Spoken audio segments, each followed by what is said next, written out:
We have some Egyptian geese coming down to drink at a waterhole on this very hot afternoon. Welcome, this is Safari Live. Ready.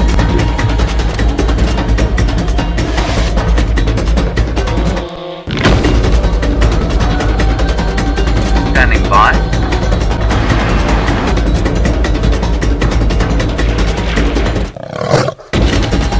5, 4, 3, 2, 1.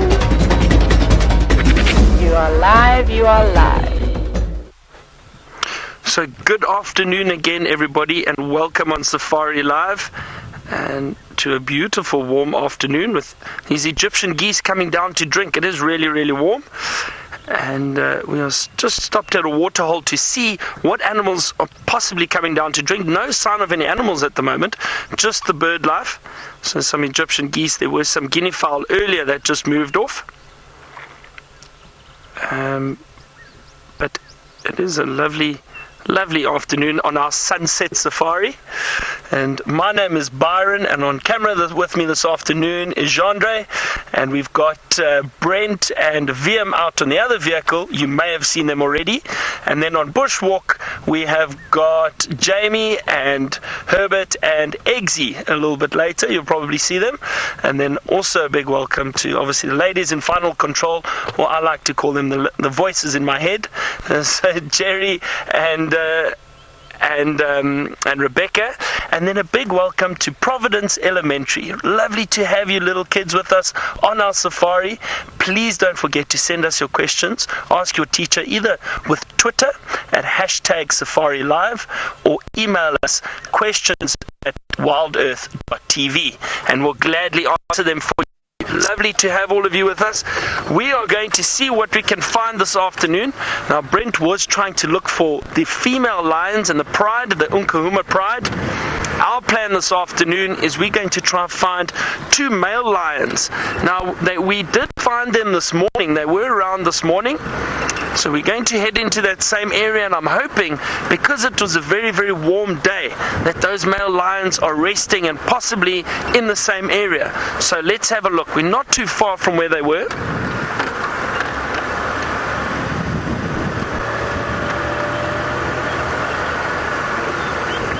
Don't forget everybody, we are completely live now, so whatever we see, you are seeing back home, maybe just a few seconds later than we find it. So this is very exciting.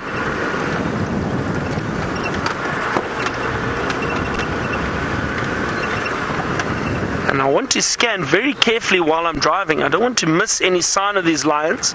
And what I'm looking for is probably these males lying in the shade of some trees, because it has been so warm.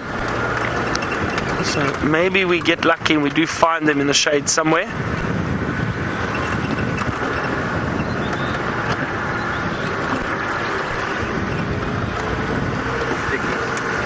Oh. There we go. Oh, there's a little warthog, everyone. Let's see if we can show it to you. I don't want to move too much closer. It might run off. Well spotted, John. A little warthog. Look at that.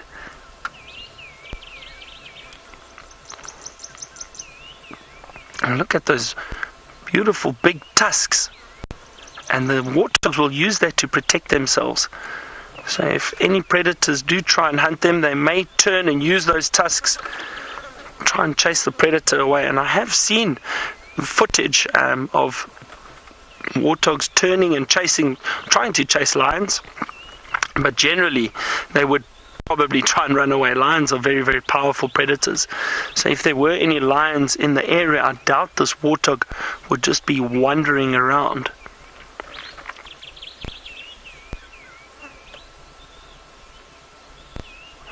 Let me see if I can get a little bit closer. It seems relaxed.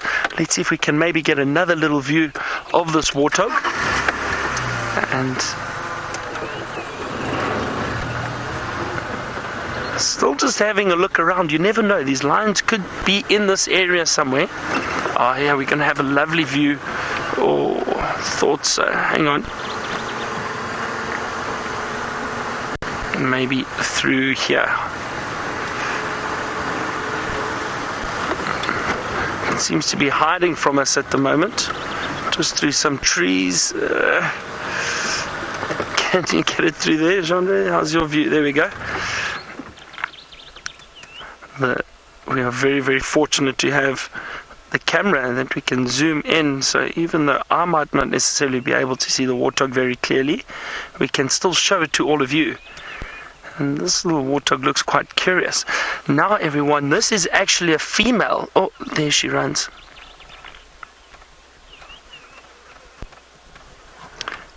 Evan asked if I enjoy looking for animals. I definitely do, and I think it's very, very exciting because we don't know what we're going to find. So we're driving around and we're looking for specific little signs of animals that may have moved through the area. We try and listen out for them. It is very exciting to be able to look for these animals while we're on safari. That little warthog has just run off through the bush now. It's disappeared. It was just out of our sight. It was a little female, and I could tell, and I was hoping to show you, but it ran away before I could. On the warthog's face, and the reason why they're called warthogs is because they do have these very prominent warts on their face. These two, or for the females, they've got 2 warts, and the males actually have 4, 2 at the top and 2 at the bottom, and that's to protect their faces too if they do fight with one another. Okay, we are going to you never know, we could bump into leopards too. And we're going to carry on looking for lions. And let's head to Jamie, who's out on a bushwalk this afternoon. She wants to say hello. And a very good afternoon and welcome to the on-foot portion of the Sunset Safari. And most especially a very warm welcome to all of the students at Providence Elementary. It's lovely to have you on board and I hope you're really, really excited for all of the things we can show you. Now, my name is Jamie and this afternoon the man standing behind the camera is... well, his name is Zander, but we call him Eggsy. I'm still not entirely sure why we call him Eggsy, but we call him Eggsy. Now, of course, we're out on foot, which means it gives us an opportunity to see even the smallest of things. Now, I've walked a lot in the bush, and I've walked into things like lions and elephants and buffalo and all sorts of the big animals. And, of course, it's really, really important that we concentrate and that we make sure that we don't suddenly take ourselves the prize and say not watch ahead of us. So we always, if you watch us, we're always looking ahead of us, scanning the bushes, looking for anything that might be there, because we don't want to walk in. This is the animal's home. Imagine if I came up to your home and walked into your personal space like that. Imagine how uncomfortable you'd be. But some of the animal that's hiding, hopefully, I'm hoping it's still there, just behind this bush. And I'll tell you exactly why. I want you to imagine that you walk through the bush, you're concentrating really, really hard on not walking into anything that's going to surprise you, like a buffalo or perhaps a lion. Where's it gone? Is he? Did it manage to escape? No, it's yeah. He's going to come around to your side. I don't want to scare him, but I want to show you the animal that has given me the most big frights in all of my life in the bush. Come on, mister. I'm not going to walk too close to him because otherwise he's going to fly away. So there he goes. Here we go, Eggsy. You can see him here. This particular type of bird is called a francolin, and specifically it is a coqui francolin. Now the reason I couldn't see him a little bit earlier is because their camouflage is so good. In other words, those patterns on his body, the patterns of his feathers, see how it goes brown and light and brown and light, and then his slightly orange head, which tells me that it is a boy francolin, not a girl francolin. Now, francolin are really good at making sure that they are hidden away if there's something scary coming. So maybe something like a leopard, or perhaps a serval or a wildcat. They're good at hiding, and what that means is that they stay completely still until the predator is right up next to them. Now, even though I'm not a predator, I don't mean to hurt this francolin. He is, of course, a little bit scared of me, so I'm not going to go up any closer to him. He's relaxed nicely while we've been standing here. But just imagine you are walking through the bush and you are tiptoeing, carefully looking, making sure that there's nothing waiting to jump out and startle you. And then all of a sudden, the next minute the bush goes, blah! Flap, flap, flap, flap, flap, flap, flap, flap. And you stand there like this. I promise you, of all of the times I've worked in the bush, 80% of the frights I have got have either been from those birds or from something known as a warthog, which I think Byron was showing you earlier. Now, those are the animals that tend to give us the biggest scares out here. Now, I want to show you something else as well. Isaiah, you wanted to know if we see many kinds of beetles on the bushwalk, and we're going to go make our way to something that Herbie has found for us a little bit earlier. Yes, we see lots and lots of beetles. I'm looking for you as we walk along. In particular, there's something called a dung beetle, which we see all the time. But we see all kinds of amazing insects, and this is what I wanted to show you here. Because being in the bush is not always about the little things. It's also, the big things. It's also about the little things as well. Now, Herbie's job is to walk ahead of me because I'm talking to you. Sometimes I'm turning my back and I'm walking backwards.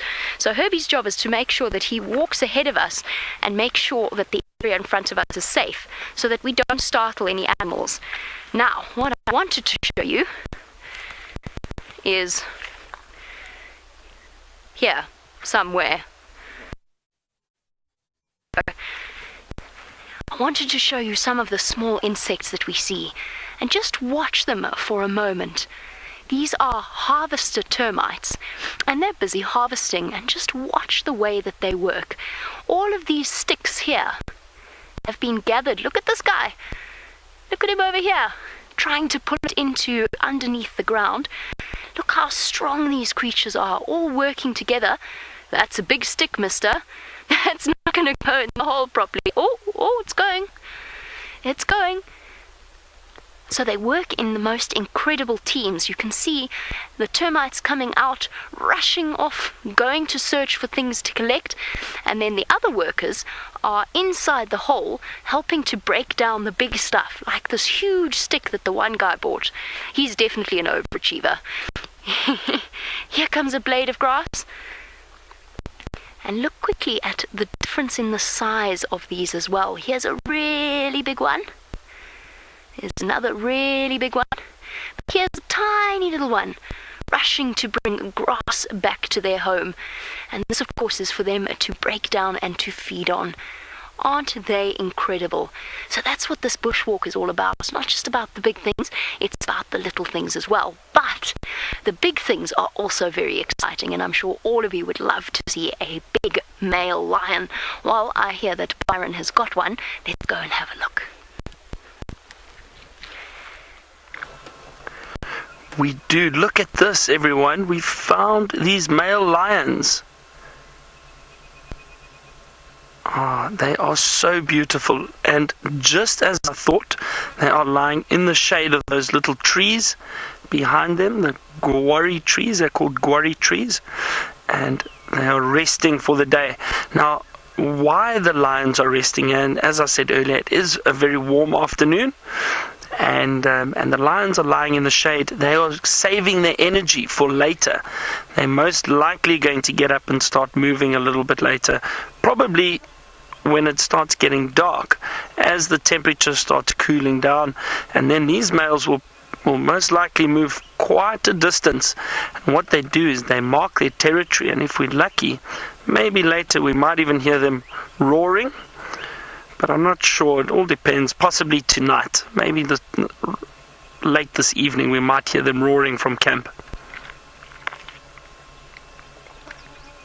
And look at some of the scars on that lion's face.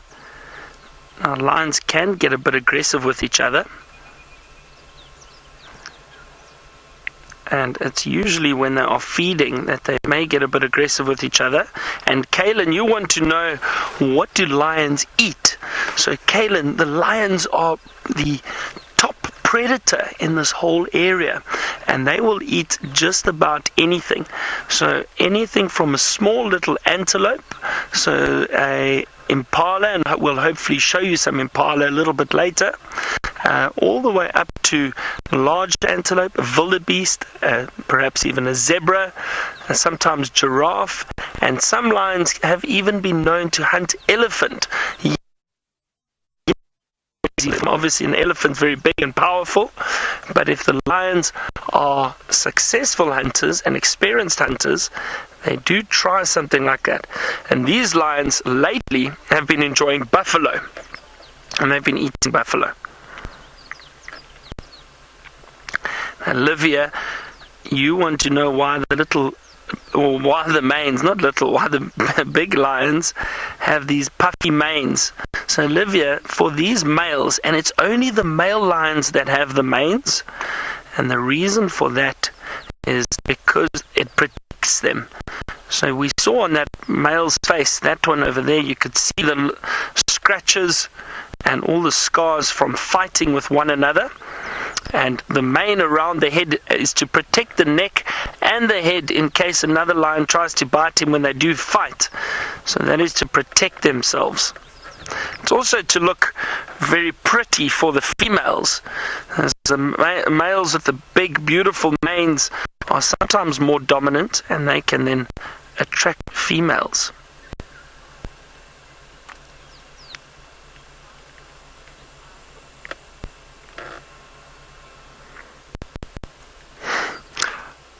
Holt, you have an interesting question. You want to know why is it called a pride? Holt, I don't know. I really don't know. Good question. As long as I can remember, lions, a group of lions, have always been known as a pride. And certain names have been given to some animals depending on the group. So I think... I don't know. My theory would be possibly because a lion signifies unity with a pride or a group working together. So they're very proud lions working together, and maybe that's where the name pride comes from, of a group of lions. But I don't know. It's a very good question. And it's been around for many, many years, that name.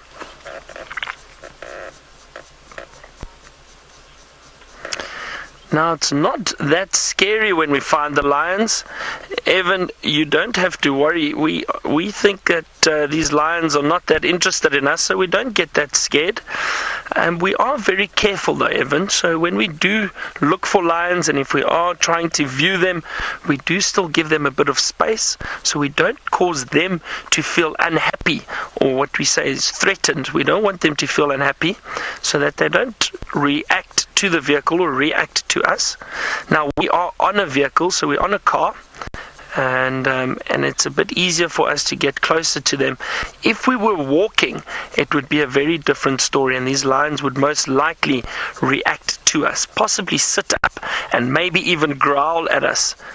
So we do still have to be very, very careful, and we respect them very much, so we don't interfere with them, because these are wild lions.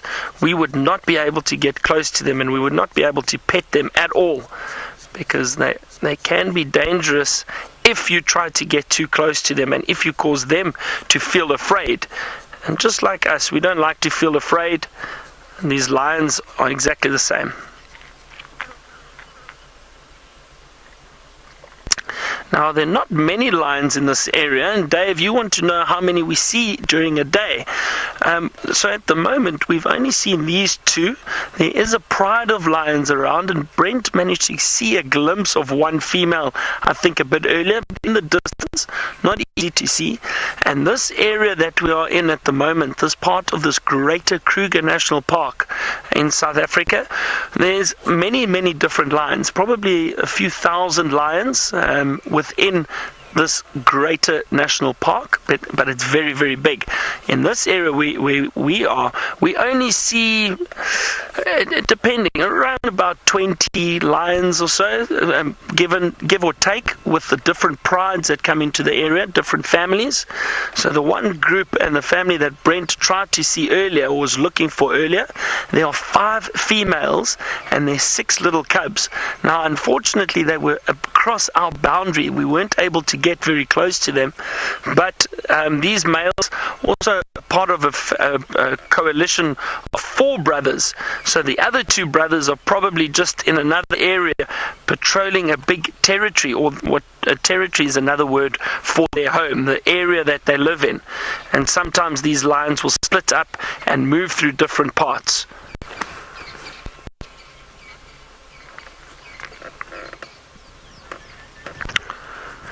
As I mentioned, the lions are saving energy, and Micah, you want to know why. So these lions are resting and saving the energy because they mainly move around at night. So lions like to move around, walk around, and possibly even hunt in the evenings. It becomes easier for them to move through the evening in the dark. They can hide away a lot better from animals that they might be hunting. And also it's much cooler, so it's much more comfortable to walk around. Just like we don't like to get too hot, it's the same with lions. On very, very hot days, they prefer to rest, and at night time, the temperature drops, so it becomes much cooler and it's better to walk around.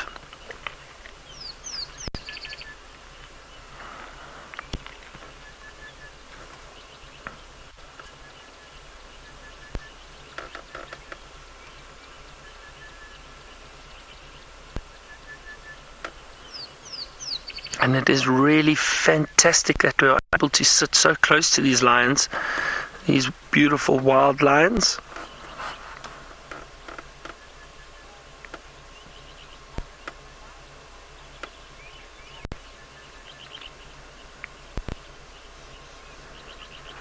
So Gavin, the lions hunt at night because it is easier for them to hide away. You can imagine some of the other animals around here in the pitch dark, and it can get very, very dark out here at times. It's difficult to see if there's predators or lions around. So the lions are able to sneak up very, very close to whatever animal it is that they are hunting, and that will make it easier for them to then get some food for the evening. So they would prefer hunting at night. But in saying that, the lions also hunt during the day. If there's something close by and if they see something that they would potentially try to hunt, they will try during the day. Doesn't matter if it's hot or not, because they don't know when their next meal is going to be. So if there's something around that they could possibly hunt, they will definitely try their best.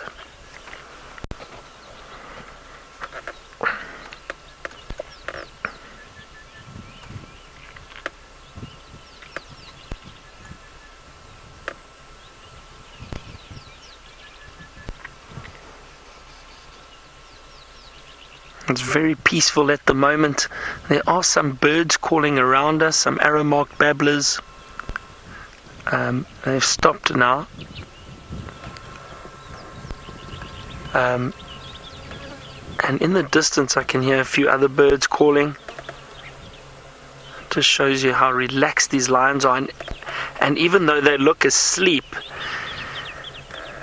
even if we had to step off this vehicle, and especially if we had to step off this vehicle, these lions, though they look asleep, if they stand up, they will react immediately. Katie, you want to know if the lions camouflage? Well, Katie, if you look at these colors, this brownish, this golden brown yellow color that these lions have, it's actually not that easy to spot them, especially when the grass gets a bit longer. Some of the grass in this area gets a beautiful brown color, so it can be much easier for the lions to camouflage in that. And trying to think if I've got a photo. Let's carry on looking at those lions. I just want to see if I've got a photo to show you.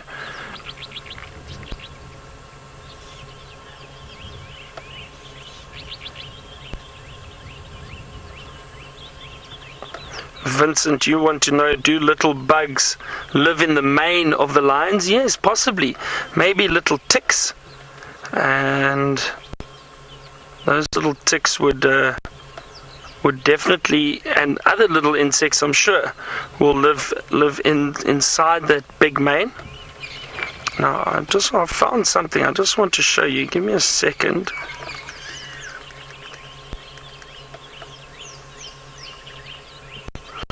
And if I can show you over here, Katie, just for all of you to see, I've got a picture of a lion that I took in another area, not here where we are, but have a look at that grass and that lion. Do you see that?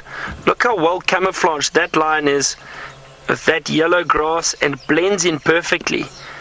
So that will give you an idea of the lion's camouflage, and it all depends on the area that they are in. At the moment, these lions, we've been lucky because they're lying in the open. It's a bit easier for us to spot them. We're going to cross back to one of the other guides now and see what they're up to, and we're going to sit with these lions for a while.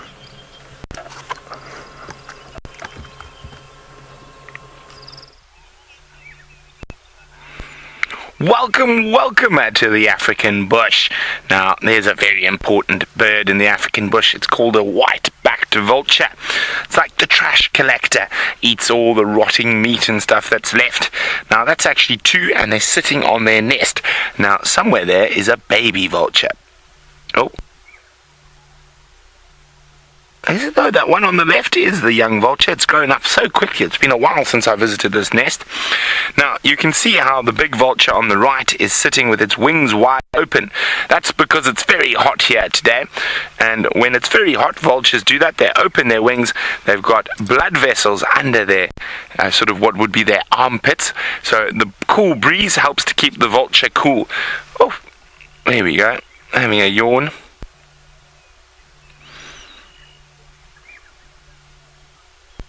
And that is the white-backed vulture. Welcome, my name is Brent. I haven't met you yet. I hope you guys are having a thoroughly wonderful school drive. Remember, ask us as many questions as possible. It can be about lions, it can be about leopards, it can be about vultures. Leopards and elephants are what Vervet, who's on camera with me today, and myself are looking for. So we're very excited to have you. And of course, the wonderful thing about the African bush is there's literally something interesting everywhere you look. So hopefully we're going to find some of those things for you. So let's keep moving.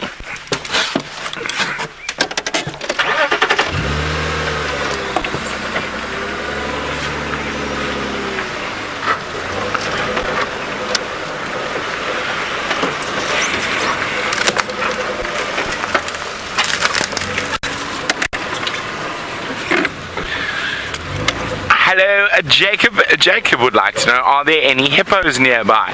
Indeed there are, Jacob. Not very close to me at the moment. Or you never know, if we get past one of the mud wallows, there could always be a hippo inside it. I'll keep looking for you, Jacob. But there are hippos, but they're only where there's deep water, where they can go down and submerge themselves in the water.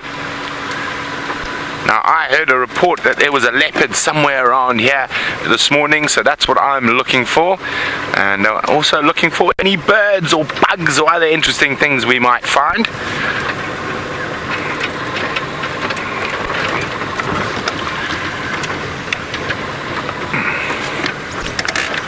Now, it's always good to pan carefully with your eyes while you're driving through the bush. Oh, what have we there? Aha!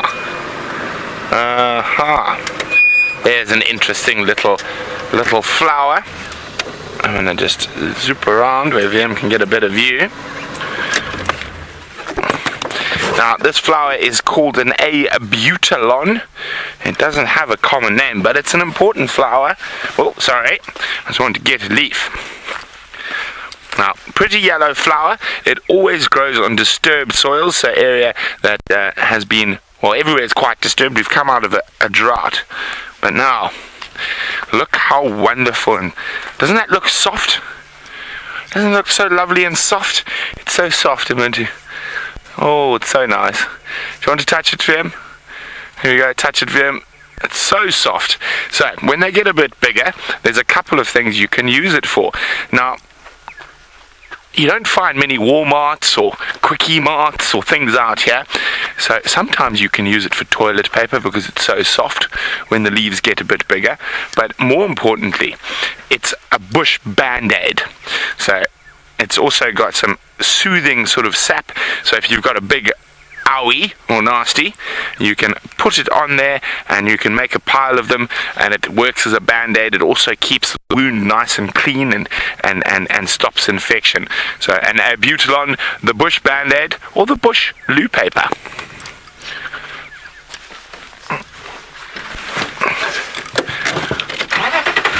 Now I wonder what else is around the next corner.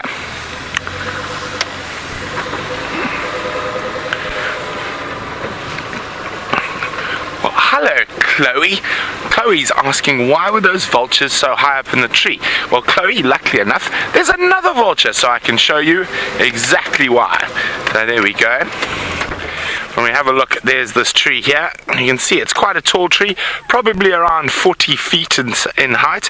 And there's the vulture right on top, and it's another vulture's nest. Now, Chloe, a vulture puts its nest, well, white-backed vultures are normally in knob thorn trees, so that's a thorn tree. Now, it's got lots of very sharp hooked thorns, and they put their nests right on top. So it's difficult for other animals to come eat their babies. So it's going to be very difficult, even for a snake, to get that high to try eat their babies, or a lizard, or any other animal that's going to try eat their babies. So that's why they put them so high, and they always put them in very thorny trees. So there we go, you can see that. Now what we're going to do is we're going to get a bit closer, and I'll stand next to the tree. Now let you know how tall I am. How tall do you think I am? Only joking. I'm 6'4", or 6'3", just under 6'4". So is that close enough, Vim? Can you get the whole tree from here? There we go. Let's just go a little bit. And Debbie, I'm going to answer your question now. So there we go. You can see the whole tree. So I'm just under 6'4". So I said it's probably about 35, 40 feet. You've got to be careful. I don't want the vulture to have an accident on me. So there we go. You can see how big and tall this tree is. Look at that. Very big tree. And let me find some of those thorns to show you.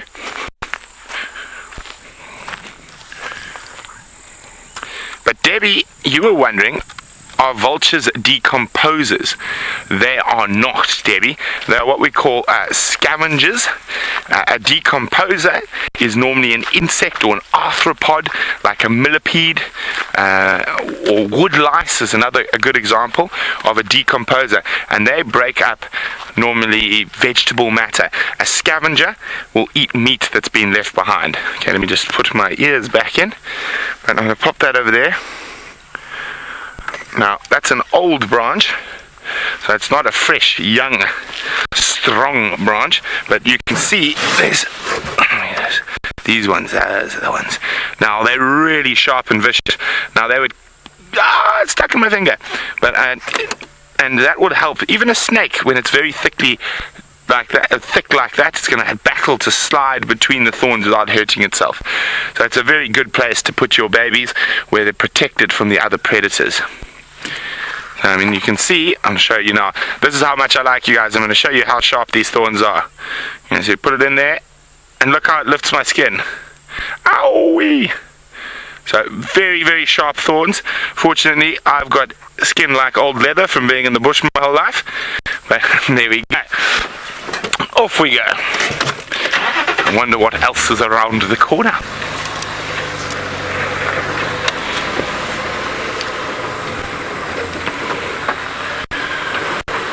Now, it always pays to look very, very carefully around. You never know what could be there. Now, speaking about things hiding and why you have to look very carefully, let's go see what's happening with Jamie.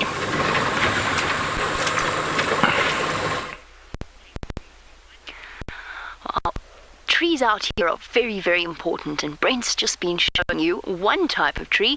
Now, I am hiding behind another, and this particular type of tree is called a buffalo thorn, and it's a very, very important tree out here. Now, in one of the other South African language, Afrikaans, this tree is known as a wagabiki tree, and that means, literally translated, wait a little. And the reason it's called a wait a little tree is if we have a look at the thorns here, and let me try and find you a branch that we can break off. I'm going to cut myself.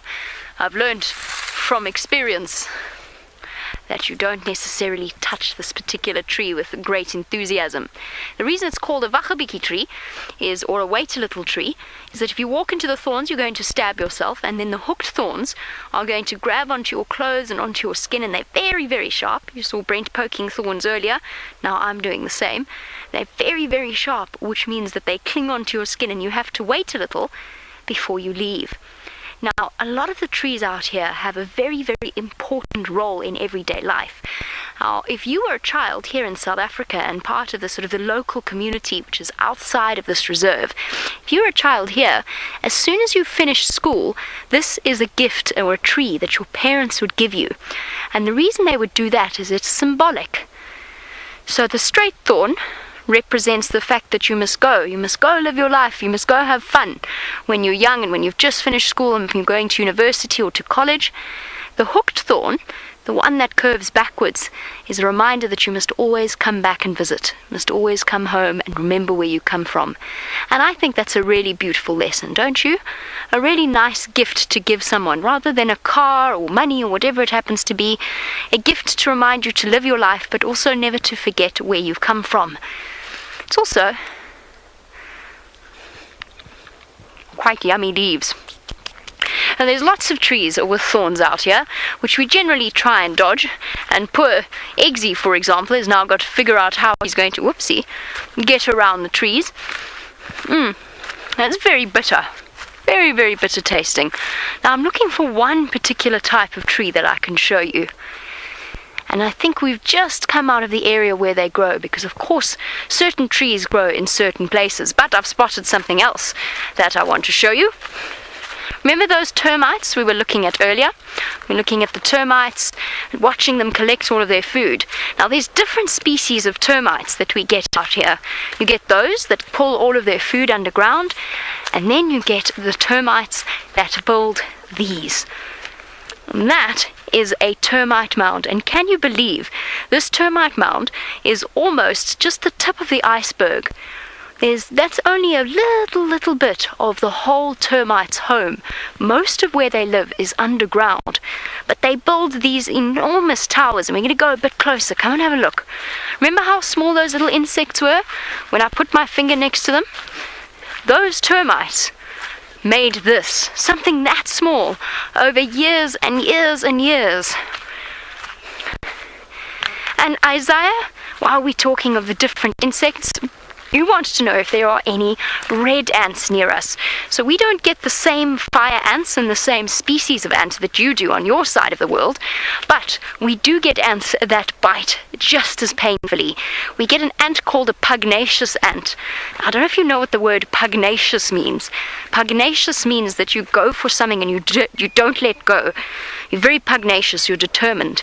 And that's exactly what pugnacious ants do. They grab onto you with their jaws and they won't let go. They just hold on and they hold on and they hold on. Even if you're shaking your foot and shaking your arm, they're still holding on and biting. And as soon as one bites you, the rest of them come, because it starts secreting a type of hormone or a type of smell that tells all of the other ants to come rushing to them.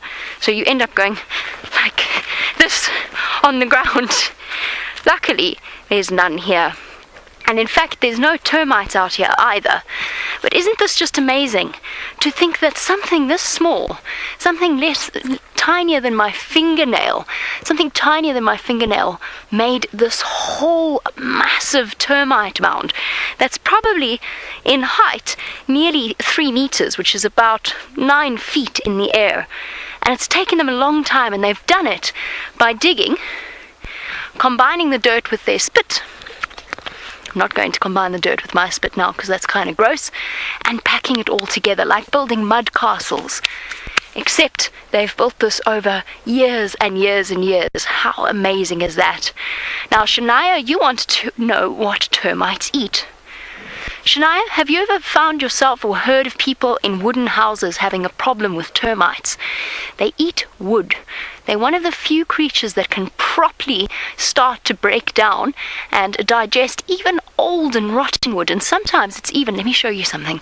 Sometimes it's even in a pile of dung. This came from an elephant. This is an elephant's poo. It's an old elephant poo, but it's an elephant's poo.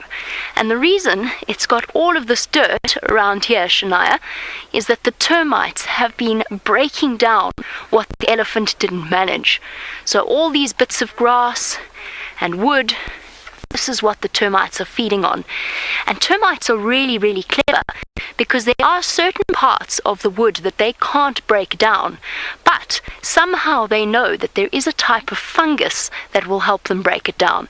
So like a mushroom or some mold on a piece of bread, the termites know exactly which fungus will help them to break it down.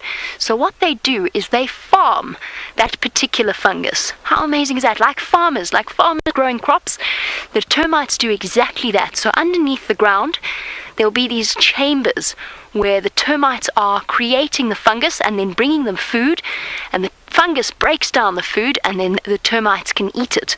But fungus only grows at a certain temperature. So the very clever termites, that's why they build these enormous turrets. And if we have a look, this one's a very old one, so I think all of them are closed. But usually in these termite mounds you can see chimneys. It's exactly like a chimney in your house. Chimneys coming up from deep underneath the ground. Let's go around and see if we can't see one. And that, basically what they can do is they can open or close the turrets. They will open and close the turrets in a way that it's like you opening or closing a window to cool down underground, or to make it warmer if it's a really cool day. How amazing is that? Ali, you want to know how a termite mound gets so big.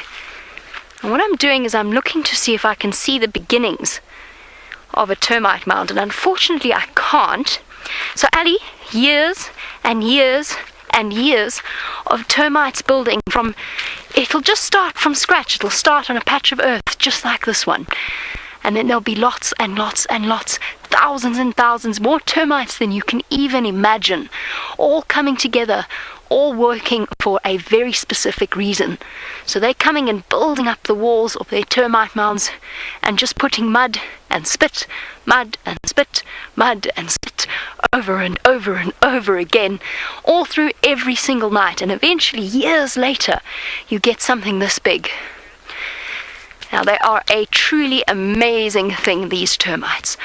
Unfortunately, there's so much more that I wanted to show you, but it seems as though we have reached the end, and you all, of course, have lessons to go to, for which I'm very sorry, but I do hope you have a wonderful day further. I'm going to carry on my walk, but bye-bye, everybody, and thank you so much for joining us. So we're still sitting with these lions, and they haven't really moved. One is turned over onto his back. Look at that. He's lying on his back and breathing quite heavily, and they do that when they're very hot. To try and cool themselves down, they pant quite quickly, and you can see that male over there. He looks a little hungry. His stomach isn't very, very full.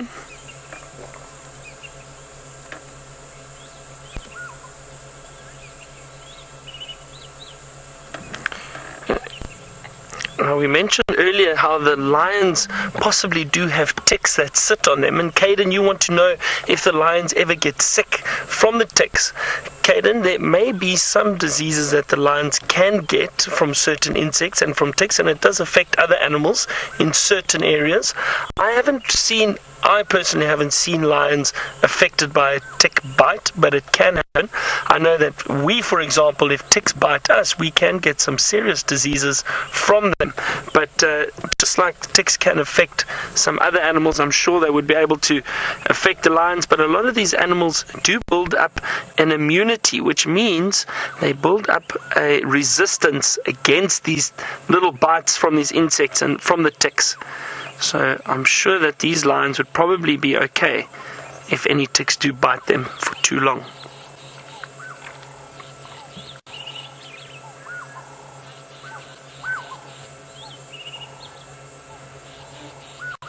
Dara, I have not seen a lion cub being born, and the reason for that is when the females give birth to the little lion cubs, they go and they find a space or spot where they can hide away, so that if they give birth, or when they give birth, they can hide those little cubs away from any danger.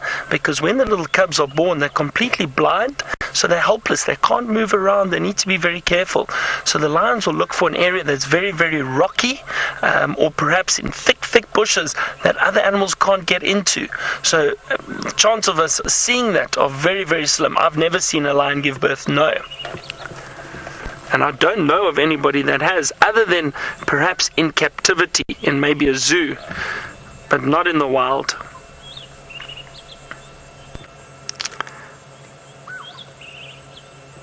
And you can see, is there a little tooth sticking out there? Just a little bit on the side of the lip, the edge of a tooth.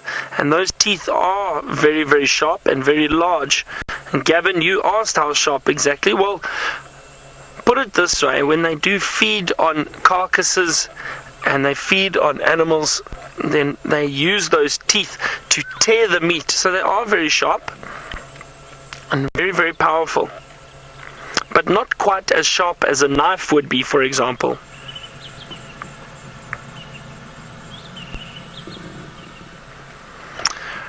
Well, everyone from Providence Elementary, I hope you've enjoyed it. Thank you so much to all of you little children for sending us your questions.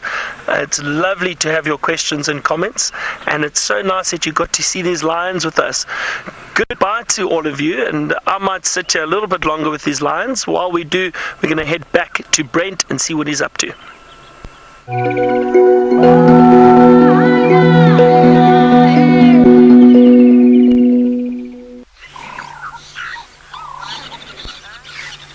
We've got a lovely herd of kudu, and welcome to all our regular viewers. Oh, Vim, to the Nyala quickly. He's trying to make himself more impressive to the ladies. There we go. Watch how he's going to dig into the mud with his horns. Now we're in front of Arathusa Safari Lodge. I haven't been here in such a long time. We decided to come have a squiz. There's a little puddle of water,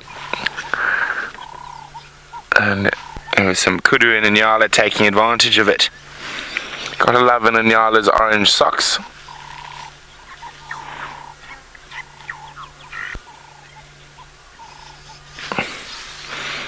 Okay, having a drink. Oh, there's a little three-banded plover there as well, just behind the Nyala.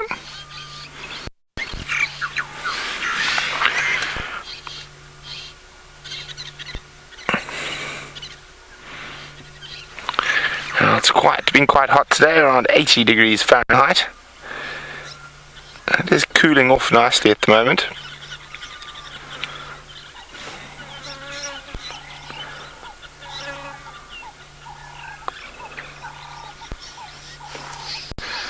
There we go. Oh, look, he's erected his crest. There comes another male. Don't look like there. Ooh, maybe they're going to have a little dance off. Nah. Obviously no female and estrus to keep them entertained.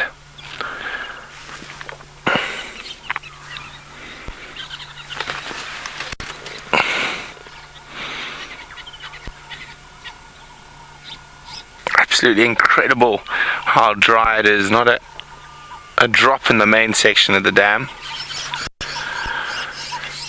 There we go, I'm going to show you now. Look at that. There's just a buffalo and a hippo carcass.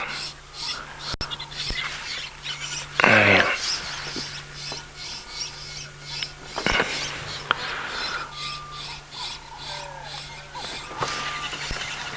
And if we have a look, I think, where is it now? There, in there, I saw some monkeys moving. And some guinea fowl as well, it looked like. Yes, some guinea fowl on the ground. Where are the monkeys gone though? Just saw a monkey leap off. Anyway, well, we can't see them, they must have moved off. We're going to do the same. And it's been nice checking around Arathusa. Unfortunately, no big cats just yet, but still nice to check on the lay of the land. It's been an age since I was last here on this particular area of Arathusa. Who knows, maybe we'll get lucky and have a bit of shadow luck. That's a leopard I haven't seen in a long time. A shadow.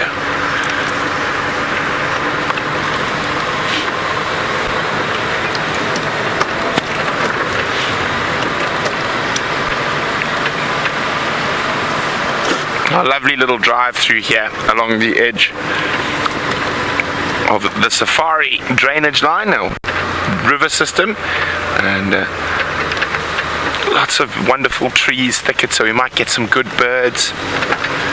Remember, this is 100% live, so we literally don't know what's around the next corner, and pop me a question by using the hashtag SafariLive on Twitter, or use the email address questions@WildEarthTV.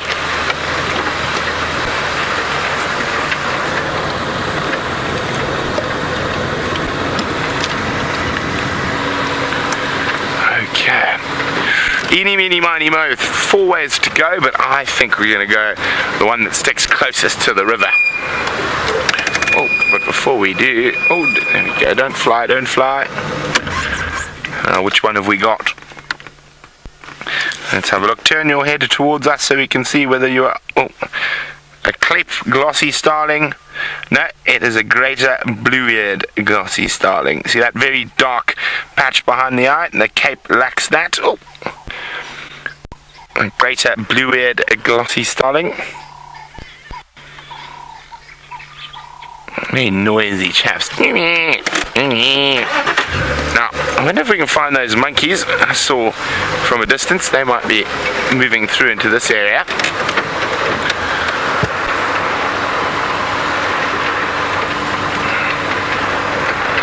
Where are you, monkeys?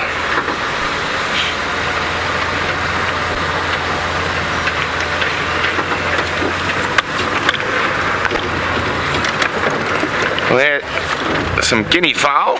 Let's just get a bit further forward for you there, Vim. You can hear them tap, tap, tap, tap, tap, tap.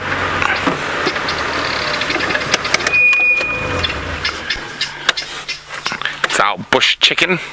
About the same size as a chicken. Bit prettier though. With its spotty feathers and bright blue head with its red crest.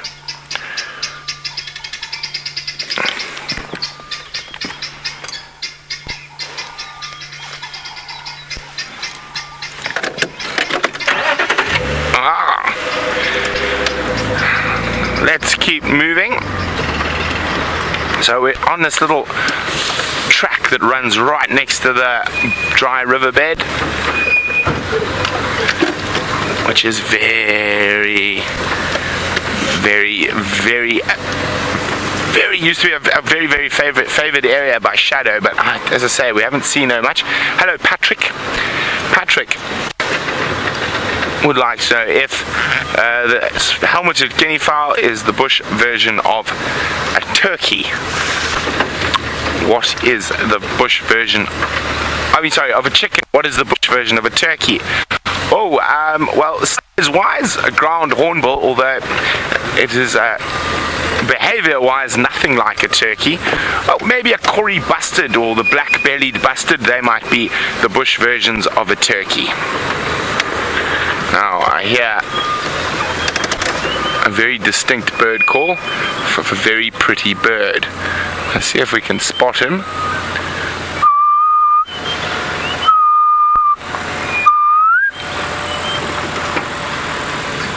Calling high up in this knob thorn.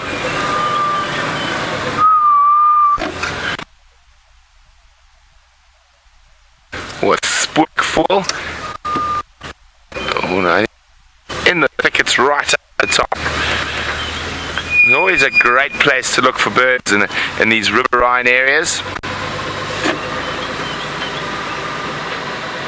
And leopards, of course.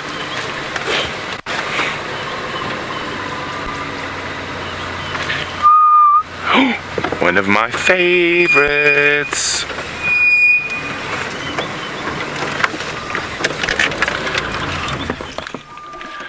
Okay. There's some beautiful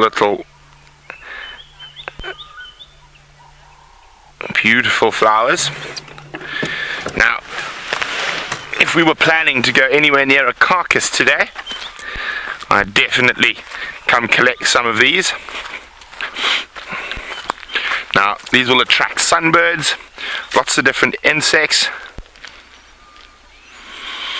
Absolutely gorgeous. It's wild jasmine. Now we've got two different types here. One is a creeper. This is the creeping one, and it makes a great garden plant. You can plant it on your walls and it creeps up the wall, and during the summer months your whole house is covered in this absolutely exquisite smell. Okay, keep hoping to spot a leopard. Melinda was asking about the helmeted guinea fowl and that bright red crest. Does it serve any purpose? Well, when you've got bright colors on birds like that, and particularly on something that's very prominent and sticks out, and if you think about a rooster and its crest and its wattle, it's generally all to attract the girls. The guys who've got the biggest and brightest crest are the guys who generally get the best girlfriends. Now, guinea fowl have quite a different sort of system to chickens, whereas one male rooster will cover multiple female chickens. Guinea fowls will pair off in pairs, so a male will go with a single female, and they'll move away from being in a flock and to breed. So there we go, and that's probably one of the bigger differences between chickens and guinea fowls. Now we're going to keep moving through Arathusa, start slowly heading back towards Djuma. While we do that, let's go see how Jamie's faring on foot.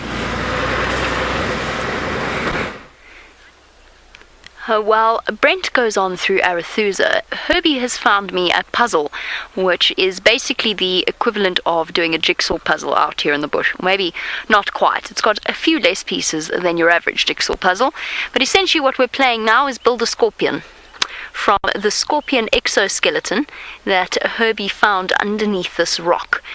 Now, they're fascinating things, scorpions. I actually really, really like them.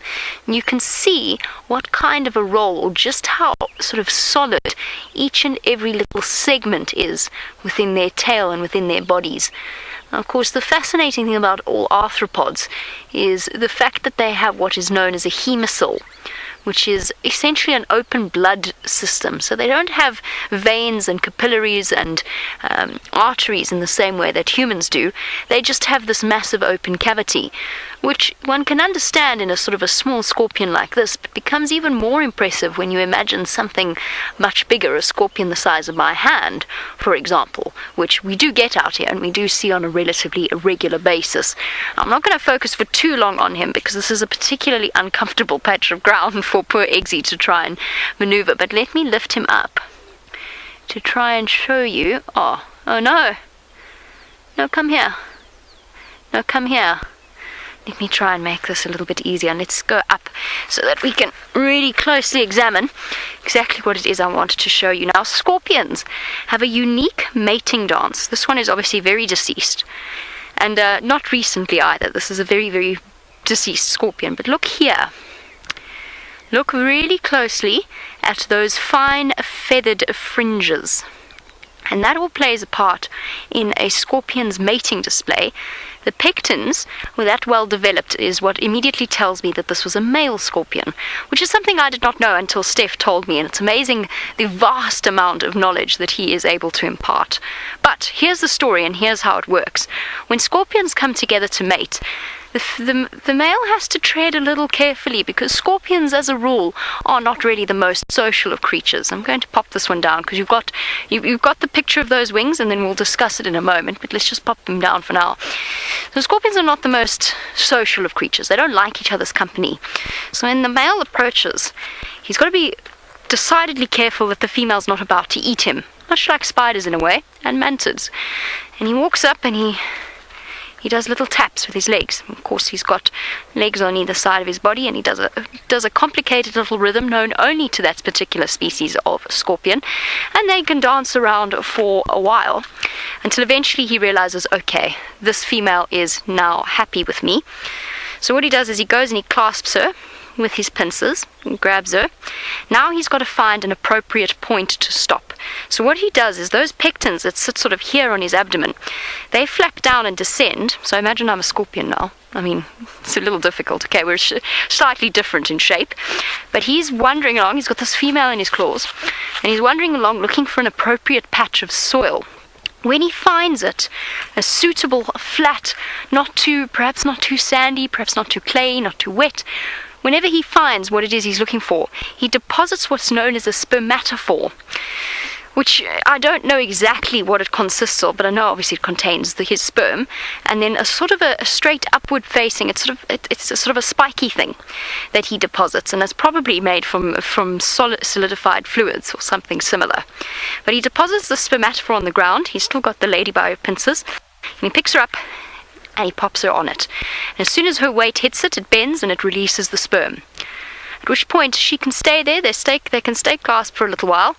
And then all of a sudden, they separate and they start jabbing viciously at each other. And sometimes, woe is him, much as it is with mantids and with spiders, the end, and he gets eaten. Not always. Sometimes he escapes, particularly if it's a nice big male. But a lot of the time, he does actually end up as a meal.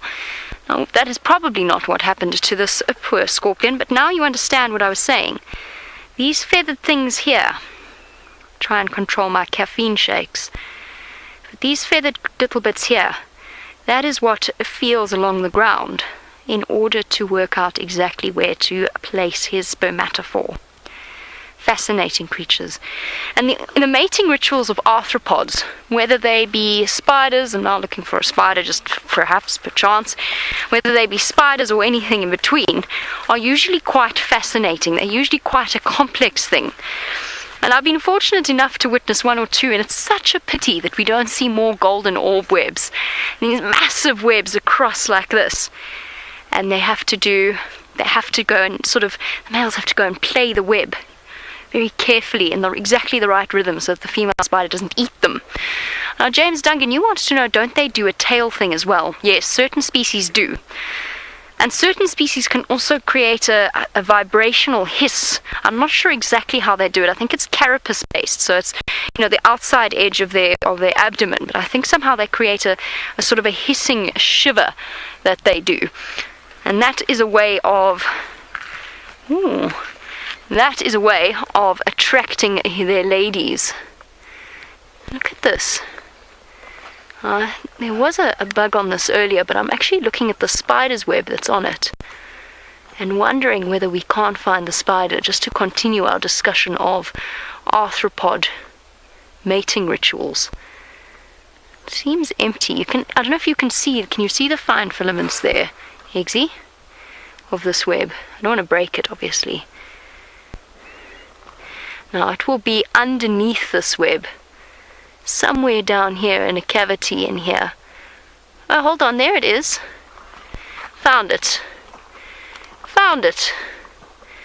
Don't want to smash your web, mister. Oh, it's not alive.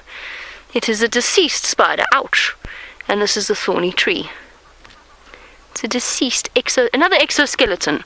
My goodness, Impala Plains is just providing us with all the exoskeletons at the moment. Another spider. Again, a species in which the male has to be exceptionally careful of perhaps picking the right moment, and preferably not when the female is very hungry. Right, on that note, I'm going to go off in search of something else, preferably not exoskeletons. Perhaps we can find some live things. While we do, let's go across to Byron.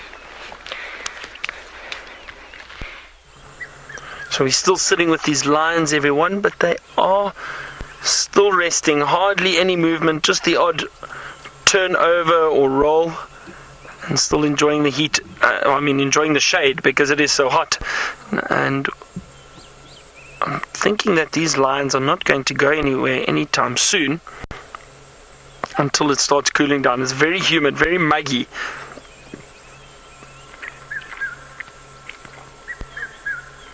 You can hear that beautiful red-chested cuckoo calling in the background. You should hear it.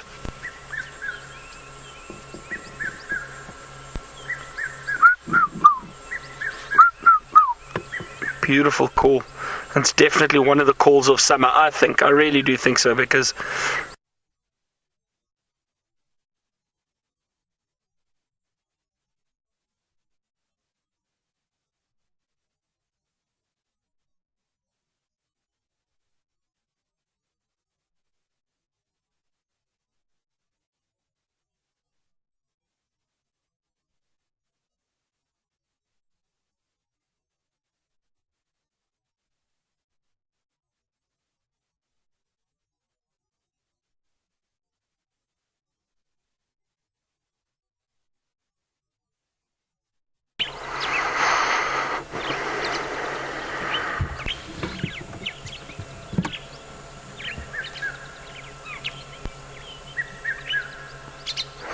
Sorry, we seem to have had a small technical issue there quickly, but we are back. As I was saying, these lions are resting in the shade because it is still so hot and very, very muggy. And I don't think they are going to move anytime soon, but look at those sharp teeth. Isn't that incredible? Very, very sharp incisors.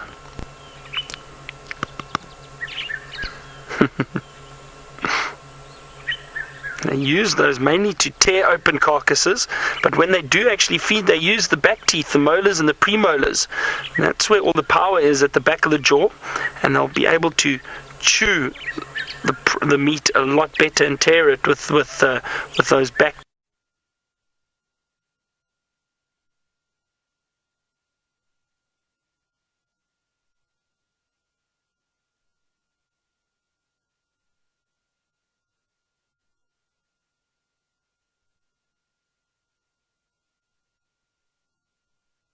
Mainly to tear open carcasses, but when they do actually feed, they use the back teeth, the molars and the premolars. And that's where all the power is, at the back of the jaw, and they'll be able to chew the meat a lot better and tear it with those back. So what I'm going to do and what I'm thinking is I'm going to leave these lions for now, because they are resting and I don't think they're going to move anytime soon. We're going to drive around a little bit, see what else we can find. Who knows, and then probably try and return to these lions a little bit later, and maybe they'll be a bit more active, and who knows, maybe a roar. So while I move out of the sighting with these lions, let's head to Brent and get an update from him.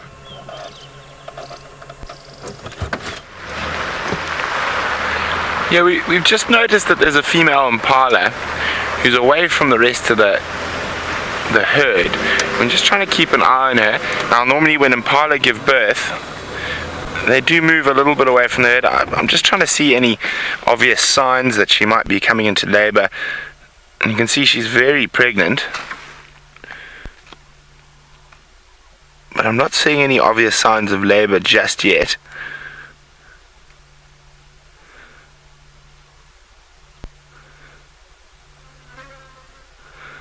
But she's not ruminating, she's not feeding. The rest of the herd are quite far away. Well, not quite far away, 100 meters or so. She could just be lost.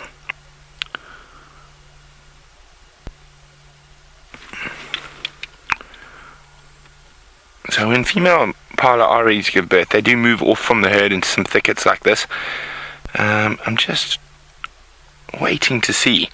Wouldn't that be incredible if we managed to capture a baby impala being born?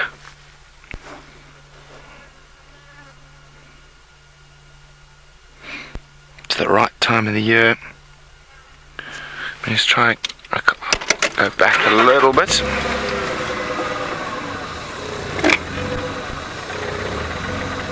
There she is.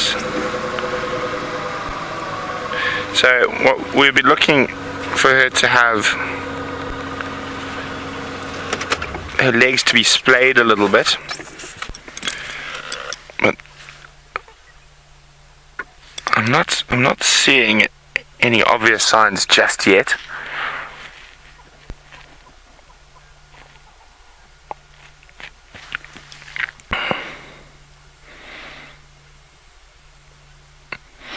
Now, I was telling Vermet this morning, the first impala birth I ever saw, I must have been about 5 or 6 years old, and I was sitting on the front of a motorbike that my dad was driving. So on our family farm. She's moved off now into an area we can't really see. I'm just gonna stay with her for a little bit longer. I don't know. I've got a hunch, a feeling. Even though she's not showing any obvious overt signs of labour, I'll just try keep an eye on her through the thickets.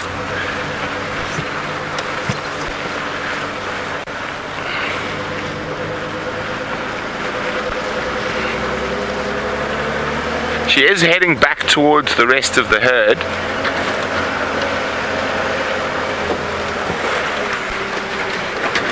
Opa! Okay. carefully now. She moved into these guarri thickets around here. And we lost sight of her there.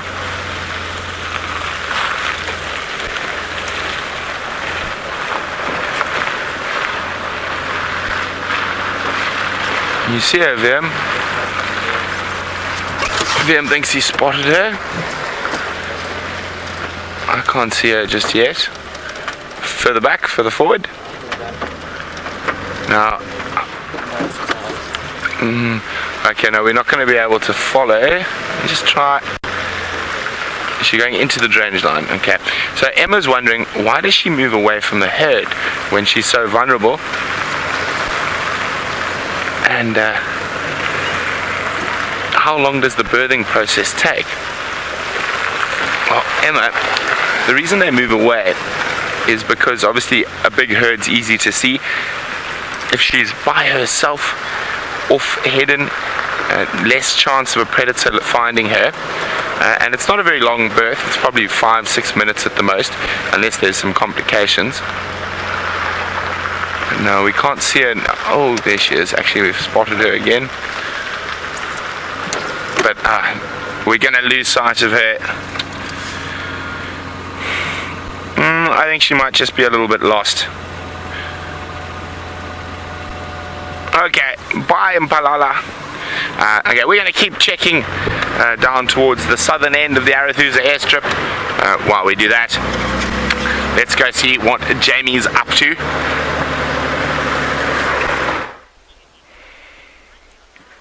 We have got the tiniest scorpion I think I have ever seen. Look at this. Oh goodness, I'm actually too scared to get too close to it in case it runs away.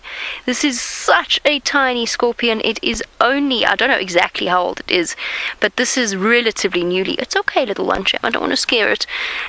This is relatively newly hatched. Look at it compared to the size of my fingernail. A little bit closer there. Closer to the scorpion. Shall I go any closer to the scorpion? Just remember, of course, that like baby snakes, baby scorpions hatch well equipped and capable of stinging and carry just as potent a venom as the adults do. Now, I cannot, at this size, tell you what age the scorpion is or what species the scorpion is, but it is a truly fascinating thing to see. And of course, scorpions for arthropods are actually relatively good mothers. They will carry their little ones around on their back in the first few stages or the first few days and weeks of their lives, depending on the species. They'll carry them around all clustered on their backs in the most amazing, and it's one of my dreams to find you that on one of these bushwalks. A female scorpion with all of her little ones clutched on top. Now, I'm carefully checking around to see whether or not there's any sign of the others, perhaps the rest of this particular brood. All that we've found, though, is the exoskeleton of what could be the mother, but that, I mean, that's a big assumption to make. But another exoskeleton, but this little one is alive and well, and immediately makes me think of a story from a wonderful book that I grew up on, called My Family and Other Animals.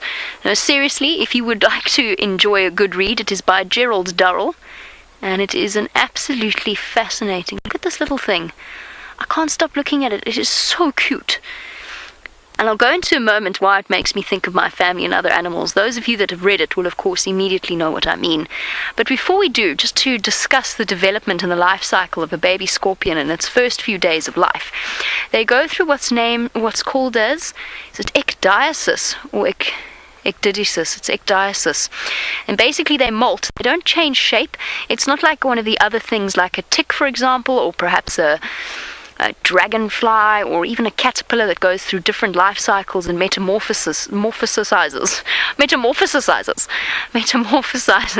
into a different life form. In the case of scorpions and spiders, they molt and they just get bigger and bigger and bigger, and they shed their exoskeleton and they grow a new one. They are, of course, incredibly vulnerable at this stage, but they do most of their molting and shedding in the initial stages of their life, and once they get bigger, like snakes, then they shed less and less often because they don't grow as fast. Now, the story that I'm thinking of, while I lead you to my next point, of call, which is a completely different kettle of fish. The story that I'm thinking of, and my mom always loved this book, and I think it's because she identified with the ordeals that Gerald Durrell put his family to. Though I, of course, did not grow up on an island called Corfu, I certainly came home with all manner of strange things and birds' eggs, and always wanted it one pet or another. But there's one wonderful moment where Gerald Durrell, as a little boy, puts a female scorpion with all of its babies on top of her in a matchbox, and somehow, I can't remember how exactly, but his family goes to, one of the family members opens up the matchbox, and this mother lands on the table, babies everywhere, mother frantically running around to collect all of her babies and get them back on her back, sister screaming. I remember his sister's name was Margot, so his sister screaming, mother screaming, and sort of putting up with all of his stuff. And it always makes me laugh, because I imagine that's something that my mother had to put up with when I was a child. They're not quite as bad. And I imagine Brent's parents even more so. I grew up in Johannesburg. I grew up in a city. Brent did not, so you can just imagine what he put his parents through. Right, quickly, just to show you this patch of dug up ground. This has all been done by a porcupine. How do I know it's a porcupine? Shape of the digging, and the presence of, wow, that's a long one. Look how long this porcupine quill is. How cool is that? The presence of the quills and the digging. Right, Jerry's put in the request.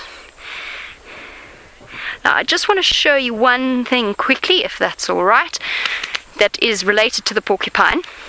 Porcupines, of course, are the biggest rodents in South Africa. And look at this mark here. That is such a clear incisor scrape. That's been done by the porcupine targeting the root. So you see those, you know how rats have those rat teeth or mice teeth? Porcupine have exactly the same thing, those well-developed, powerful incisors. There's the gap between the two of them. And the porcupine has done this. The porcupine's gone like this. Scraped with its teeth, with its front teeth. So just some interesting things that we find. I'm going to grab the quills and take them back for Jerry. In the meantime, let's go over to Byron, see what he's up to. And we've just found a vervet monkey, and very strangely, only one. I can't seem to see any others. I'm joking. I've just spotted the rest of them. They're just off to the right, moving it under the trees.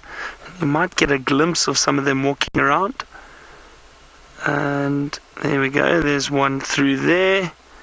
So a little troop of vervet monkeys. And further right, but they're very, very shy, and they do hide away from us. It's not always easy to see them. I'm going to see if I can maybe move it forward a bit, maybe get you a better view. And if you look, I'll show you now, but just off in the playing under these marulas, there's a whole bunch of them, and there's one. You might get it through there, Gendre. There's 2 or 3 walking about, and there we go. Lovely view of one with his leg up, relaxing. They are funny to watch, I must admit. And there will probably be 1 or 2 up in a tree somewhere. I wonder what that one got there. That was interesting. I didn't see what that was. While they're walking around, they're foraging for food, looking for fruit, certain insects perhaps, and some maybe even certain plant material that they will feed on.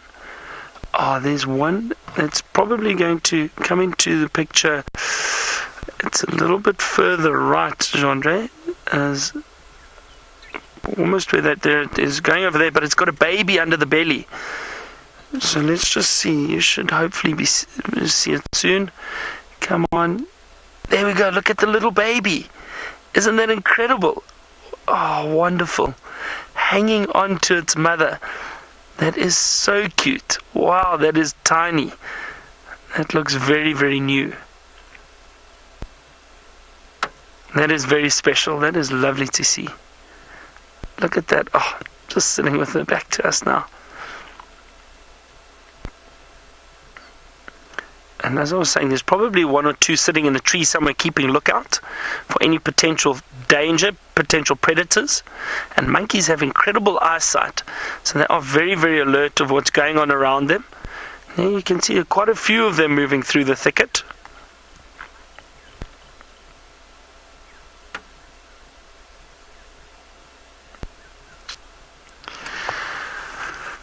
Michael, you wanted to know if what's more relaxed, the vervet monkeys or the baboons around the vehicle. Now, Michael, to be honest, I would have to say I think I don't know. It varies in the area that they are in. If they're feeding, if they're in a tree, the baboons are probably a bit more relaxed, but walking like this, the monkeys, they're keeping their distance from us, make no mistake, they're not coming close at all. But they do seem fairly relaxed. They do know that we are out here, but they're still on the ground foraging for food or feeding, looking for food. So it's actually difficult to say, Michael. I think it would depend on the situation, depend on the area, and the specific group of monkeys and baboons, how relaxed they are with vehicles in general. It's starting to get a bit harder to follow them. They are moving through or deeper into the bush. But what a wonderful sighting, such a nice surprise. Just walking along, feeding. And what a special treat to see that little baby hanging on to its mother.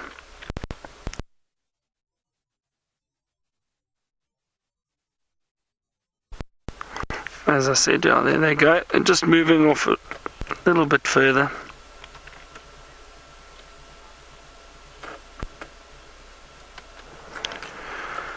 So we're going to carry on now. They've just moved off, and so let's see what else we can find. But it's very difficult to see them now. They're moving behind those branches.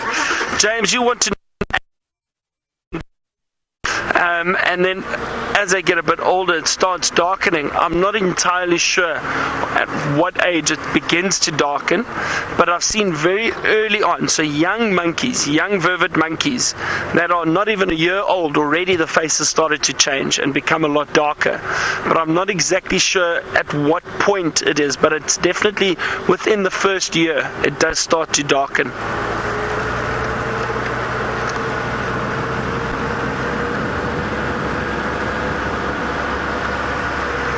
It's actually a lovely cool breeze now while we're driving. It is really, really pleasant.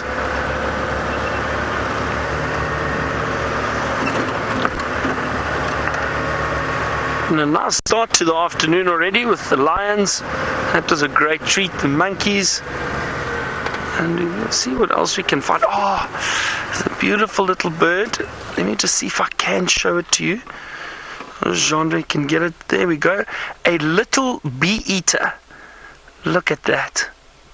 Oh, and there. Oh, where's it going? Hang on a minute.